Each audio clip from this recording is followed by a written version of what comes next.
उत्तर प्रदेश के बस्ती जिले में एक छोटा सा गांव था, काली नगरिया। नाम से ही अंदाज़ा लगाया जा सकता था कि इस जगह की मिट्टी में कुछ गहरा, कुछ अजीब दफन था।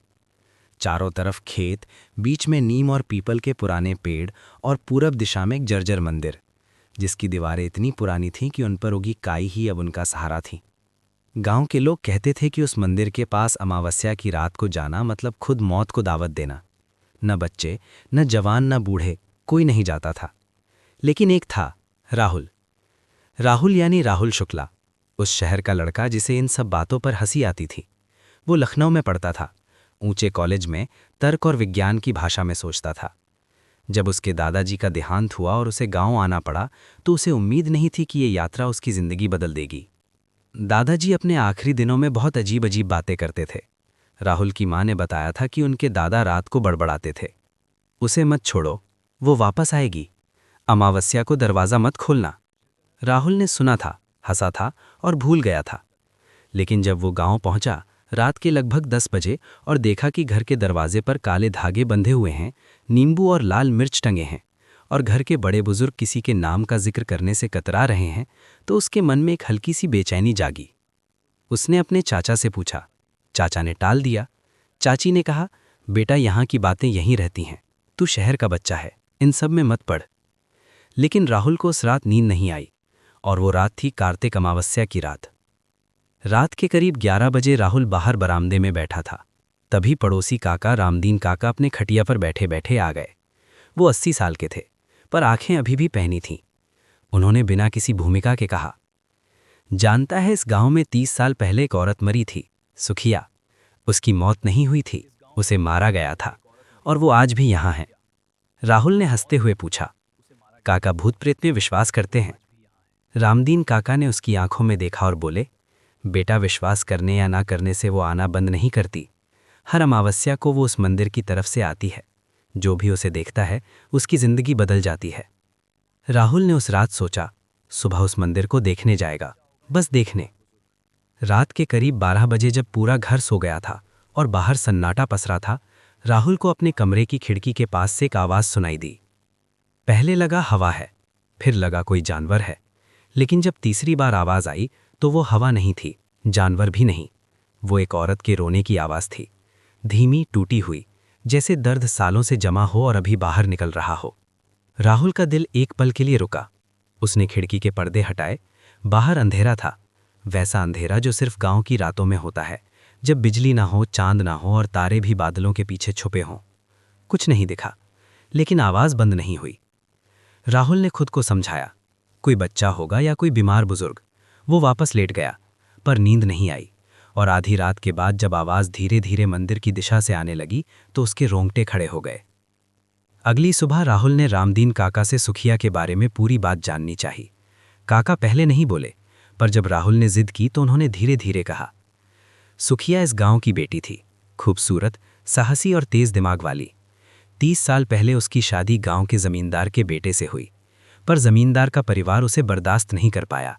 वो बोलती थी, सवाल करती थी। एक अमावस्या की रात उसे उसी मंदिर के पास मृत पाया गया। कहा गया सांप ने काटा, पर गांव के वैद्य जानते थे, सच जानते थे। उसकी मौत की जांच नहीं हुई, जमींदार का पैसा था। उसकी आत्मा को ना न्याय मिला ना मोक्ष। रामदीन काका की आंखें नम हो गईं। उन्होंने कहा, हर अमावस्या को वो उसी जगह आती है जहां उसे इंसाफ नहीं मिला। बस एक बात मांगती है, कोई उसकी बात सुने। राहुल के मन में अब उत्सुकता नहीं थी, एक अजीब सा दर्द था।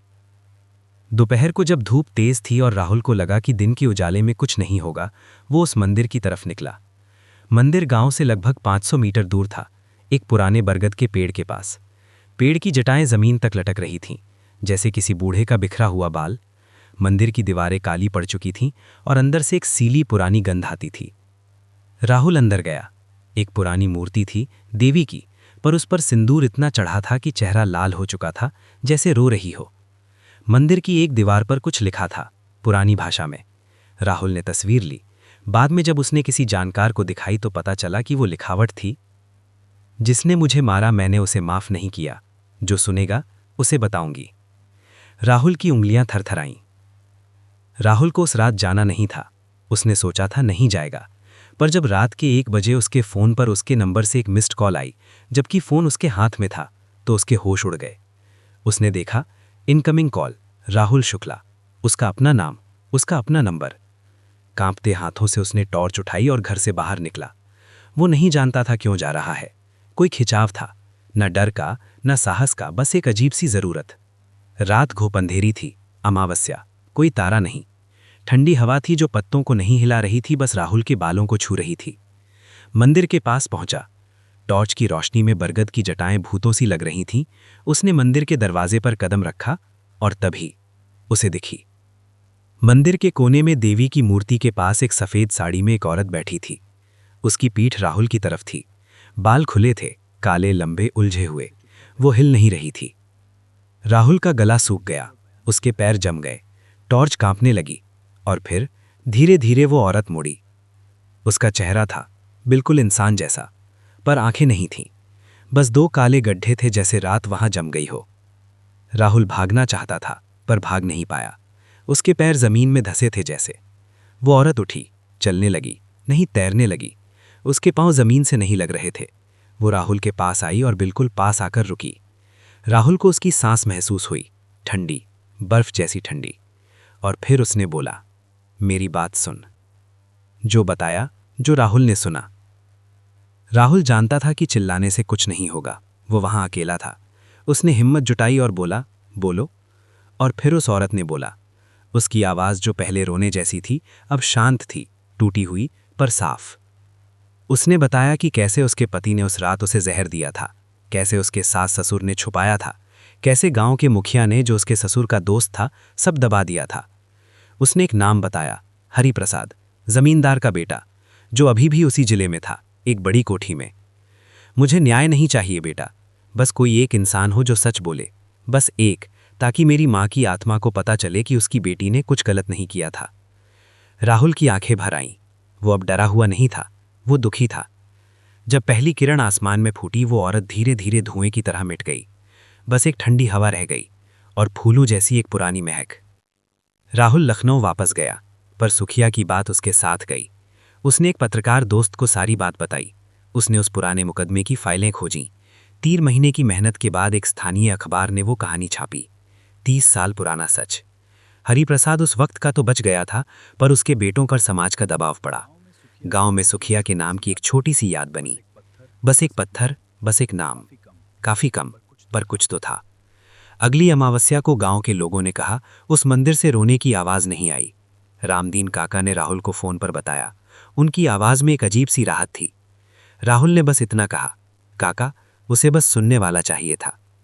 कुछ आत्माएं भटकती नहीं हैं डर से, वो भटकती हैं क्योंकि उनकी बात अधूरी रह जाती है, और जब कोई सुनता है तो वो आज़ाद हो जाती हैं।